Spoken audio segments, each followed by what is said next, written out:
There's now going to be a bit of a change of direction because I'm delighted to welcome Dr. Adam Cassidy to the pulpit, or the stage. Adam is a psychologist who works here at Boston Children's Hospital, who has a specific experience with cardiac patients. And really, I think many patients who come to see us in the clinic have asked for more input in this area. And so I'm delighted that Adam's going to give us an overview of his thoughts of the psychological impact and issues related to long QT syndrome. Adam. Great. Good afternoon, everybody. Thank you, Dominic, for having me come here today. It's really a pleasure to be here to talk to you about some psychological perspectives on long QT. In addition to Dominic and all the folks who helped put today together, I have a few people I'd like to thank for their contributions. I think when you're asked to give a talk called Psychological Perspectives on Anything, it's a pretty massive undertaking, so I recruited some help from some friends. I have no conflicts of interest to disclose. So I think the last talk and the one before that brings into focus for me just how rapid the expansion of research has been in long QT over the years. I did a PubMed search just the other day, and just putting in long QT, you get over 7,500 hits. So 7,500 publications, 2,000 of those alone in the last 5 years. What's a little bit more sobering as a psychologist is when you add psychological to the search term, you get about 30. So that's about 1.5% of the papers that have come out in the last 5 years dealing with psychological issues. I think what's been encouraging for me about the work that has been done, though, is that some folks have really tried to put together studies of not just the typical research protocol, but what is it like for families who are actually living with long QT qualitatively. And what I found looking through that literature was really 3 broad clusters or categories that overlap quite a bit. But the first was really about the emotional reaction to the diagnosis. So by far, uncertainty was the word that was put out there most. And then as well as the fear and the anxiety that go along with that, and sometimes feelings of sadness or guilt or loneliness and depression. I think the second big cluster that I found had to do more with the context of diagnosis. So when your family becomes aware of the long QT diagnosis in the wake of a traumatic event, the loss of somebody close to you, then all of those other issues that we talk about as being wrapped up in long QT become further wrapped up in bereavement or loss, grief, and sometimes trauma. And a second contextual factor that was brought up in a few papers anyway was what happens when you get the diagnosis during adolescence, with some people saying it's particularly difficult. And then the third cluster was really a dissatisfaction cluster. It was people saying that they wish the medical care industry understood more about long QT, and there are stories about people feeling like they have to teach their physicians what long QT is as opposed to the other way around, and of course all the frustration that goes along with that. So as a psychologist, the theme that pops out of these 3 clusters for me is stress. I think stress has been used a couple times today in the context of stress tests and cardiology and things. I think about it in terms of the physiological and the psychological ramifications of stress. And psychologists have been really interested in understanding stress for a number of years, and they have made huge advances as well in the last 25 years in particular, understanding how our body reacts to stress. I think the really quick point I would make is that our bodies are exquisitely tuned to react adaptively to stress. So the classic example is the zebra on the savannah with the lion ready to pounce. What happens? Well, the body has an exquisite reaction to that experience. Energy is sent to muscles so you can escape. Systems you don't need get shut down, and your cognition gets sharpened so you can make that quick decision to promote your survival, right? So the question then becomes, what happens when stress is too much, when it lasts for too long, when it's too intense or too frequent, and what if you have no control over it? Control and predictability, I think, are 2 of the key players when we're talking about stress. And I think we can all, we have our jokes about what it's like when life gets too monotonous and predictable, but in reality, our bodies and our brains thrive in some level of predictability, being able to know what to expect and anticipate what's coming. So what happens if you take control and predictability away? That was a question that some social psychologists tackled a number of years ago, late 60s, early 70s. I think we can all agree, if we've taken a Psych 101 course, psychologists can be a little bit sadistic at times. And what these guys wanted to do was understand, if we really just annoy the hell out of people, will that affect their behavior? And what they in particular wanted to do is expose people to really annoying noise. And what they found was that if people could predict when the noise was going to happen, they fared better. They did better on a cognitive test. They were able to tolerate frustration better. I was thinking back to this morning, actually, with that noise that was going on in the back. This could have been a psych experiment, except for me anyway, that sort of blended into the background because it was consistent and it was predictable, right? If it was unpredictable, we would all have found that to be a little bit more stressful. But these guys didn't stop there. They wanted to know what happens if we introduce some measure of control into the whole equation here. So what they did was they brought a whole bunch of people in, and they divided them into two groups. And one group got a button, and they were told, if you press that button at any point during the experiment, the noise is going to stop. It'll never come back. All right, and the other group didn't get a button. Both groups were exposed to unpredictable noise, and what they found, perhaps not surprisingly, was that having that button, having control, allowed you to fare better. You did better on your cognitive test. You did better at tolerating frustration. The truly fascinating thing, though, is not a single person in that group actually pushed the button, right? So they were both exposed to the exact same stressful experience, but just having the button that made you feel like you could control your experience allowed you to tolerate stress better. I thought that was fascinating. And when I was thinking about this, I started to think, well, why is life with long QT so stressful and uncertain and anxiety-provoking and frustrating? And the answer I come up with, I think one of them is that because you're exposed to a whole world full of unpredictable noises, including all of these different factors that we've talked about, and nobody gives you a button. So what does that mean? Well, that means that life can be pretty stressful, and that's exactly what some families have said. And I picked just a couple quotes because I think they speak to those emotional reactions, that fear and anxiety that families say they experience. I think, to put yourself in the perspective of these parents, I mean, you guys are living it. I have to try to put this together from working with people. I imagine it's terrifying to have that kind of experience where you just don't know. Right? You fear every time your child leaves the house, every time they walk out the door. Just waking them up becomes a terrorizing experience, or rather a terrible experience. So some of these things are obviously common across all families. I think any parent of teenager feels scared when they leave the house, but because of all of those other factors we just talked about, they get amplified in the context of long QT. I think another stressor that popped out for me was this question of what should I tell my child? How do I tell my child about this diagnosis? Because on some level, we all agree that knowledge is power and having information is a good thing. But I think there's also this other side, this very strong instinct that we all have as adults to protect kids from scary things. That's what we do. Nobody had to tell us that. We did that naturally. The point I want to make is not that you parents out there should stop trying to protect your kids. The point I would raise is, this question, what happens if you're not in control of the information that gets put out there? What happens in an information vacuum? So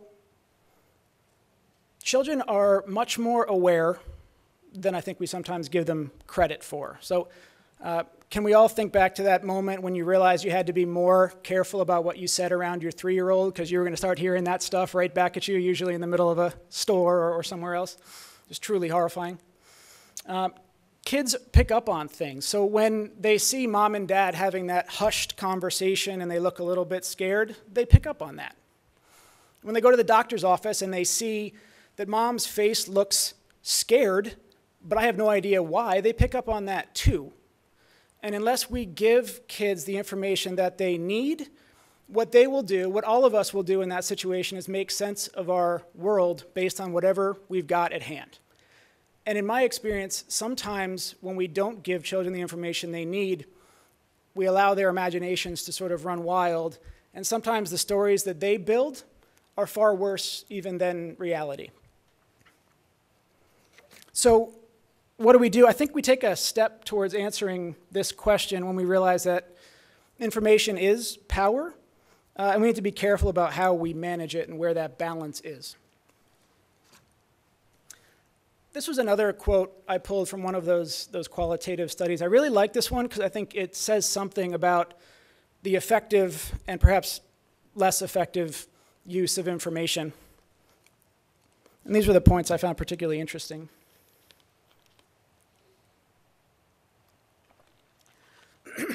What I love about this is that in that first scenario that's described here, the teenager, I imagine, was told exactly what he had to do, and his reaction, like every other teenager I've ever met in my whole life, was, no, I'm not doing that. But rather than just as the parent here to say, well, that's too bad, buddy, you're doing it, I'm the adult and this has got to happen, I think the parent validated the child's experience and said, you know, okay, let's get another opinion. And so they went and talked to another person, another trusted and credible professional, cardiologist, who laid out all the information and allowed the child to factor into the decision making. And with that information, the teen was able to make the right choice here. I think that really says something. And I'll come back to communication later on. So what about adolescence? As I said, the literature suggests that it's a particularly difficult time to get the long QT diagnosis. I think that's probably true. I think the point I would make in addition to that is adolescence is likely to be a really difficult transition period, even if the diagnosis comes into your family long before adolescence, during childhood, because adolescence itself is a really salient vulnerability period. Why is it such a vulnerability period? Well, because that stress system that I mentioned earlier becomes more reactive, because massive hormonal changes are going on. You have more cortisol, which is that stress hormone that I put up for just a second earlier. That's more free-floating in your system. And you've also got massive brain development going on, especially up here in the frontal part of your brain, the part that allows you to manage frustration and stress, and the part that allows you to make the best decision possible. And then huge social changes going on, families, friends, romantic relationships. So why is adolescence such a period of vulnerability? It's because there's a lot of moving parts, and moving parts get broken. And in the midst of all of these moving pieces, adolescents are tasked with some pretty significant developmental milestones. And the biggest one is identity formation. I think it's one of the biggest ones anyway. Deciding who you are relative to everybody else, where you fit in, how you're like your family, and how you don't want to be anything like your family. All of that is really kicked into high gear during adolescence. And the point that I would make about that is just because your family has long QT doesn't mean that your adolescent isn't going to face these same challenges. These are normative, but they get amplified in the context of chronic medical conditions, in part because there's a whole lot of other stuff added on top of it. I think one of the biggest things for me anyway around identity is, how do I help this adolescent develop a sense of who they are that includes long QT, but isn't defined by long QT? That's a huge question, and I think it's one that, that a lot of parents of teenagers face. So what I've tried to do in a really rushed and hurried fashion was to provide some information about why long QT is associated with so much fear and anxiety, why it makes families feel less in control and more uncertain, why lack of information can sometimes be worse than difficult information, and why adolescence is likely to be a particularly challenging transition period for kids and families with long QT. So what do we do about it? Right? That's really what everybody wants to know. The first point I'd make, I think, is a plug for communication. I don't want to sound like a public service announcement or after-school special here, but one of the biggest things that I find myself talking to families about is the importance of communication. A couple points that I wanted to highlight about that. The first one is the importance of picking your moments. I think a lot of parents are inclined to sit their kids down on the couch for that serious conversation, and that's an okay way to start, but it can be pretty confrontational. And sometimes these types of conversations can happen a little bit more organically, a little bit less confrontationally when they're side-by-side moments, when you're in your car, when you're watching TV or playing basketball outside. I think once you've picked the right moment, the two key parts of communication are validation. First and foremost, when your teenager says, "It really sucks that I can't swim or I can't play soccer," right? They're right. It's really terrible. And when you automatically jump into problem-solving mode, and men, we're particularly, we're seek and destroy kind of people. When we see a problem, we head it on. We try to knock it out of the park, whether or not we wreak more havoc in the process. We try to solve that problem. I don't think it's solely a male thing, but there are moments when we just need to realize that they're right. This is not a fair thing that's happened to them or your family, and be with them in feeling that. I think the second part speaks a little bit to that seek and destroy mentality too, is that even if you know the answer to the question, we all feel a little bit more ownership, a little bit more willingness to go ahead with a plan when we feel like we've been a part of creating it. So even if you know the answer, sit down and have a discussion and say, yeah, it's really terrible that you can't swim. What are we going to do about this? And then come up with a plan, or some ideas at least. If you find out in that moment that all your kid wants to do is talk about how much it's terrible, well, then that's not the right moment to work on the collaborative problem-solving part. That's a time to validate. And if you as parents find yourself completely stressed out and overwhelmed and frustrated and just so terrified that if your kid doesn't do whatever right now, the absolute worst will happen, well, we're not in our best place under those circumstances either, so maybe that's not the best moment for you. Fall back on validation, regroup, and come back at it another time. I think we talked a lot about control and how stressful it is to not have control, so what are some ways of increasing control? I think Dominic's talk really got at this a bit, trying to understand the family history, the family narrative. We all feel more in control of our lives when we've got a story that goes along with it. So helping your child to develop a story of long QT that makes sense to them and that's geared to their developmental level wherever they are. That's their own and not something that's a canned thing that I hand you right now and you give it to your child. It's got to be their own thing. It's got to be based on more than the limitations, because there are a whole lot more strengths that need to be acknowledged. And as I said, I think it's got to be something that reinforces that long QT is a part of one's identity, but it can't be the whole identity. I've never met a single parent who felt like any diagnosis was adequate to define who their child is. And parents, I would suggest that you'll have to remind your children of this from time to time. I can't imagine that I have much time left myself here, so I think education is a key thing as well for increasing control, increasing information. Part of that is coming to days like this and educating yourselves about what's going on, getting training that you need. I think a big other part is educating people in the community so that you feel like you can share this information with other stakeholders like teachers and coaches and other people like that. I heard a great story about someone throwing a long QT party where they brought a whole bunch of people over to a whole bunch of the child's friends and parents, and in the midst of something really enjoyable, they shared some information about what do you do what if this happens? And in that way, they get to own the message and feel good while they were sharing it. I'm going to skip over that one just for the sake of time and end on this one. I think the point I would make here is that I'm laying out a lot of things that you should do, and it seems a lot easier to say it than it is to actually do it. You don't have to do this stuff on your own. I think parents, what sometimes happens in the midst of a really difficult diagnosis is that you snap into survival mode and you sacrifice everything else to protect your family. And sometimes when that happens, all that other stuff that you used to do to control your own stress gets put on the back burner. So maybe you're not going to the gym, you're not doing yoga, you're not seeing your friends for a drink after work.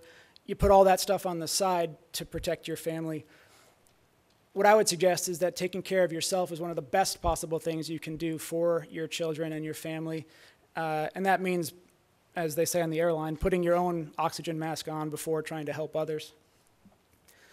Children and adolescents, I feel like talking to your parents, talking to trusted teachers, talking to doctors, and getting some extra help if you need it is going to be an important thing too. And then for physicians, I think what I'm hearing today is an increasing awareness of all of the issues that come into play with long QT. I think we need to be willing to go beyond just an awareness, if we're not there already, and I think some of us are, to ask the more difficult questions, to ask about things that aren't necessarily specific to the heart, but also the ability to cope with all of these other issues.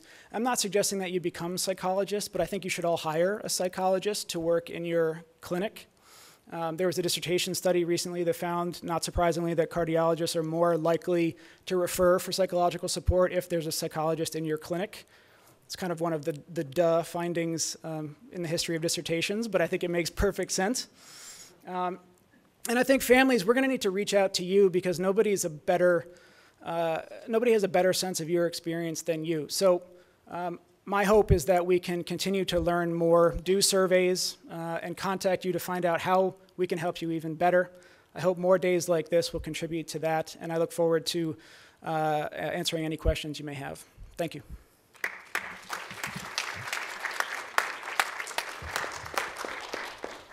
Fantastic. Any questions? Yes. Hi, I just wanted to say thank you. It's long overdue, and I am so grateful that you brought this forward, and I also just want to echo your comments about having clinical staff available for families, because my oldest child's 18. It's been a long road. Look, I'm a social worker by occupation, and even with, it's very different when it's your own universe. So having gone through sending somebody off to college and all the terrifying pieces that have gone into his emerging identity as an independent person, coupled with, subsequent pregnancies and so forth, it would be immensely helpful to have that type of resource ongoing in the clinic. So thank you for that suggestion. It was wonderful. Thank you.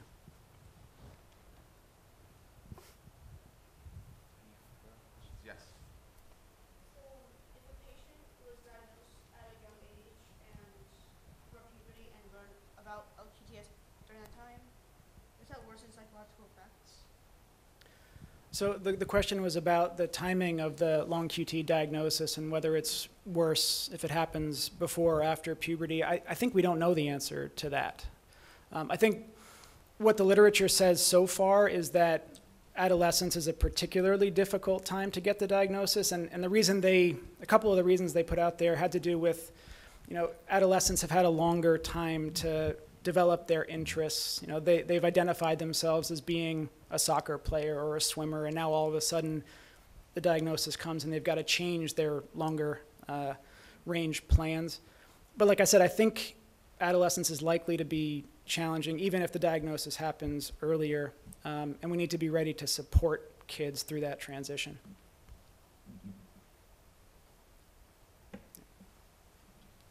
Thank you. Thank you, Adam.